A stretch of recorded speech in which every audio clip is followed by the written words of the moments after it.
Innuendo, Book 5 of the Todd Mills Mystery Series. Author, R.D. Zimmerman. Publisher, Scribble Pub Press, Minneapolis, Minnesota. Narrator, Eric Aust. Chapter 32. Rawlings was the first one to crack. All afternoon, as he'd been going about his work, he'd been wondering if Todd would call and perhaps chat a while, maybe even apologize, or simply, without admitting guilt, voice his regret for their argument last night. Actually, Rawlings half expected Todd would phone and insist they get together. If not sometime this afternoon, then certainly for dinner. But now, checking his watch as he sat in his cubicle at CID, it was after 6 o'clock, and of course, Todd hadn't called, which really didn't come as any great surprise to Rawlings. Todd was that stubborn, that resolute, or more to the point, that determined to be in control. Well, screw the bastard.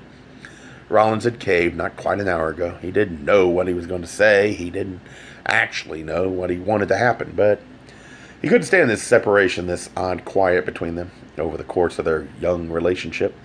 They hadn't argued that much, but they'd certainly never run into a stupid brick wall like this one, and it was this silence that scared Rawlings, because for the first time there didn't seem any desire on Todd's part to work through their differences.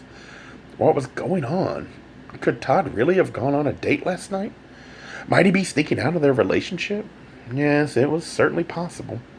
From his desk on the second floor of City Hall, Rawlings had first tried Todd about 45 minutes ago, calling him at WLAK when he'd been dumped into voicemail. Rawlings hadn't left a message, but simply hung up. He'd then tried Todd's condo, where he'd reached an answering machine, and likewise left no message. Finally, he'd called Todd's cell phone, which just rang and rang until some recorded message came on, stating in much too bright a voice that, "Thank you very much." The phone was either turned off or out of range. The frustration brewing, Rawlings went for a cup of coffee, then returned to his desk some 20 minutes later, and tried all the numbers again.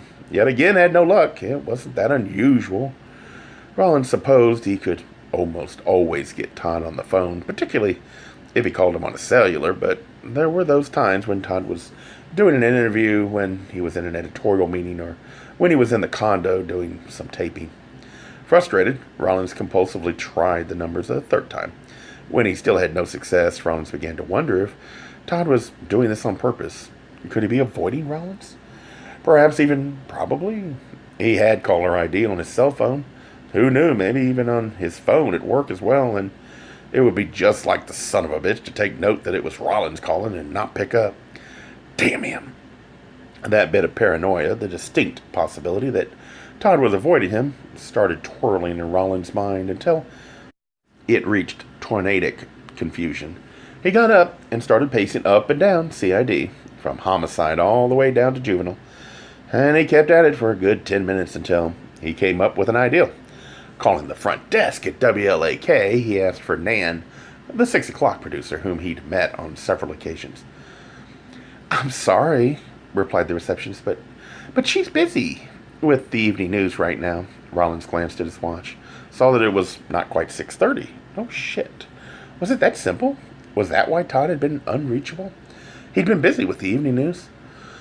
Well, tell her Steve Rawlings called, and tell her it's an emergency. Here's my number," he said, determined to figure this out. "Okay, you got it? Just make sure she calls me right away." He sat there rubbing his face and wondering what the hell he was going to do next, when just a few minutes later his desk phone rang and he grabbed it, saying, "Homicide, this is Sergeant Rawlings." "Where the hell is he?" "Nan?" "Yeah, it's me. Where the hell's Todd?" she ranted. "He was supposed to be on at 6, and he just blew us off. I mean, blew us off completely. Unbelievable. Let me tell you, he's got a lot of people really pissed at him. You just can't do that. Do you know how hard it was to fill his slot just minutes before we were supposed to go on? Do you? I mean, what the hell was he thinking? What the hell happened?" "Actually, Nan, I don't know. I don't have any idea," replied Rawlings, his tone a bit sheepish. That's why I called. I was hoping you could tell me. I haven't been able to find him either." But, as if seizing on a novel idea, she said, "God, I hope he's okay. I hope nothing happened." Me too, replied Rawlins, his anger quickly dissipating, only to be replaced by a deep current of worry. They agreed to keep in touch and then hung up. Rawlins immediately picked the phone back up and dialed all of Todd's numbers. Hit one more time, this time leaving a message at home and work. Todd, it's me, Rawlins. Where are you? I'm kind of worried. I've got my cell phone with me. Call me as soon as you can. There was, thought Rawlins, shrugging as he hung up, nothing more he could do, at least not before his 7 o'clock meeting. Gay Mysteries audiobooks. I think it is easy to hate a label, but a face humanizes the word. So this effort is twofold.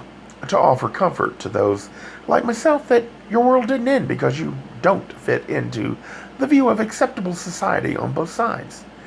And in hopes of helping those with family that are LGBTQ, that it doesn't mean we are aliens from the child they once knew.